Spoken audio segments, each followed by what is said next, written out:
Sanjay maths and science એકેડમીમાં આપનું સ્વાગત છે. ચાલો આજે આપણા પોતાના શરીરની અંદર એક મસ્ત સફર પર જઈએ. ક્યારે એવું વિચાર્યું છે કે આપણું શરીર એના સૌથી નાજુક પણ સૌથી મહત્વના અંગોને કેવી રીતે સાચવતું હશે?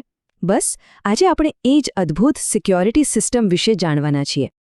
તો આ જે આખી વાત છે એ તમારા વિજ્ઞાનના પાઠ્યપુસ્તકના 6ઠ્ઠા પ્રકરણ નિયંત્રણ અને સંકલનમાંથી આવે છે. અને એમાં એક બહુ જ અગત્યનો સવાલ છે, આ મહત્વની પેશીઓનું રક્ષણ થાય છે કેવી રીતે? ચાલો સાથે મળીને એનો જવાબ શોધીએ. તો આ જ છે મોટો સવાલ, ખરું ને? આપણું મગજ અને કરોડરજ્જુ છે તો એકદમ નાજુક પણ એટલા જ શક્તિશાળી. તો પછી આટલા સુરક્ષિત કેવી રીતે રહે છે? ચાલો કુદરતની આ કમાલની એન્જિનિયરિંગને સમજીએ. જરા વિચારો, આ અંગો ભલે નાજુક હોય પણ એની કિંમત અમૂલ્ય છે. તો ચાલો શરૂઆત કરીએ શરીરના મેઇન કમાન્ડ સેન્ટર એટલે કે આપણા મગજથી. જોઈએ કે એની સિક્યોરિટી સિસ્ટમ કેવી છે.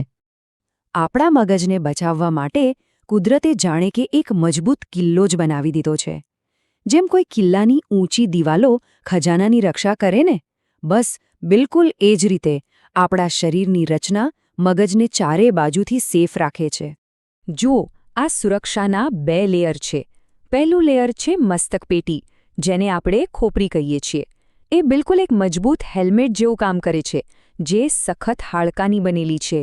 અને એની અંદર છે બીજું લેયર, જે પ્રવાહીથી ભરેલા ફુગ્ગા જેવું છે. આપણું મગજ આ પ્રવાહીમાં આરામથી તરતું રહે છે, જે બહારથી આવતા કોઈ પણ આંચકા સામે એને બચાવે છે. જરા જુઓ તો, આ 2 લેયરની સિક્યોરિટી કેટલી અસરકારક છે. બહારની ખોપરી એકદમ હેલ્મેટ જેવું મજબૂત કવચ આપે છે, પણ અંદરનું પ્રવાહી એ તો એનાથી પણ સ્માર્ટ છે. એ એકદમ શોક એબ્ઝોર્બર જેવું છે. મતલબ કે કોઈ ઝટકો લાગે તો આ પ્રવાહી એને શોષી લે છે અને મગજ સુધી પહોંચવા જ નથી દેતું. છે ને કમાલ? ચાલો, મગજની વાત તો થઈ ગઈ, પણ એના જેટલી જ મહત્વની છે આપણી કરોડરજ્જુ. એને તમે શરીરનો મેઇન કમ્યુનિકેશન હાઇવે સમજી લો, જે મગજના સંદેશા આખા શરીરમાં પહોંચાડે છે. તો ચાલો હવે જોઈએ કે એનું રક્ષણ કેવી રીતે થાય છે. તો આ આટલા અગત્યના કોમ્યુનિકેશન હાઇવેને કેવી રીતે બચાવાય? વેલ, એના માટે છે હાડકાનો બનેલો એક મજબૂત થાંભલો. આ રચના કરોડરજ્જુને અંદર એકદમ સલામત અને સુરક્ષિત રાખે છે. આ મજબૂત થાંભલાને કહેવાય છે કરોડસ્તંભ, જેને આપણે સામાન્ય ભાષામાં બેકબોન પણ કહીએ છીએ. એ શું છે? હાડકાની એક લાંબી અને મજબૂત સાંકળ. અને એનું દરેક હાડકું એવી રીતે જોડાયેલું છે કે એ કરોડરજ્જુને પૂરેપૂરું રક્ષણ તો આપે જ છે, પણ સાથે સાથે આપણા શરીરને વળવા અને ઝૂકવા માટે ફ્લેક્સિબિલિટી પણ આપે છે. એટલે કે મજબૂત અને લવચિક બંને.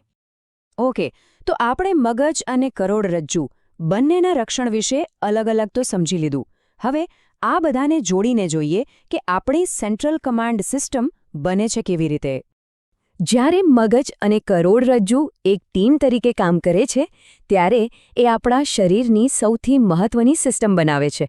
અને એનું નામ શું છે? કેન્દ્રીય ચેતાતંત્ર અથવા તો સેન્ટ્રલ નર્વસ સિસ્ટમ, ટૂંકમાં CNS.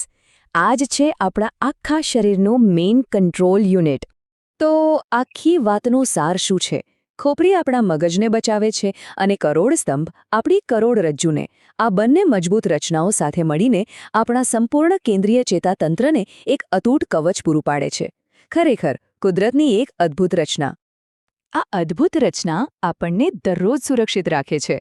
અને આ તો ખાલી એક જ સિસ્ટમની વાત થઈ. આપણું શરીર તો આવા કેટલાય રહસ્યોથી ભરેલું છે. જો વિજ્ઞાન અને ગણિતના આવા જ બીજા રહસ્યોને સરળતાથી ઉકેલવા હોય તો Sanjay maths and science academy સાથે જોડાઈ જાઓ.